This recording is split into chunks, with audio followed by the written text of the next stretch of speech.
ဒါလေးကတော့36ကို30 ampere လေးပေါ့နော်ဒါဝယ်နေကြဖောက်တဲ့ရမှာ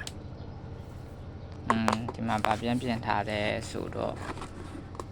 သူတို့ကစပိန်မှာကထားတော့ဒီသူကစပိန်မှာဒီကိုတစ်စောင်းထားတော့အဲ့ကိုတစ်စောင်းထားတော့စပိန်ရဲ့ခုံတဲ့ vibration နဲ့ဒီအောက်ဖင်ကကျွန်တော်တို့ပုံမှန်တိကျပဲလုပ်ထားတာအောက်ဖင်ပွင့်လို့ဆိုပြီးတော့complaint ပြန်တက်လာတဲ့အတွက်နောက်ဟာတွေရောပွင့်သွားတဲ့ဟာတွေရောအကုန်လုံးကိုမပွင့်အောင်လို့တိကျအရင်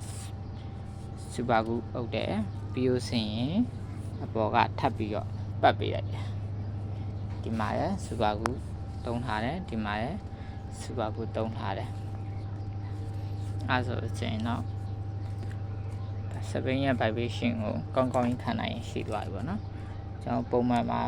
ကတော့ဒီကို1300လို့ဆိုရင်တော့တိကျမှာပြဿနာမရှိဘူးဒီကို1000က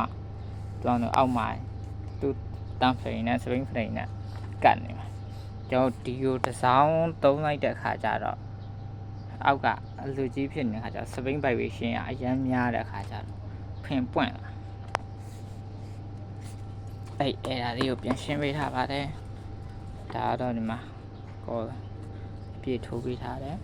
ဒီမှာလည်းအပြည့်ပြောင်းထားတယ်ဒီကောင်နဲ့ဒီဘူးနဲ့ကိုစူပါကူအပြည့်တိတ်ထားတယ်အတွင်းကနေစူပါကူလောင်းထားတယ်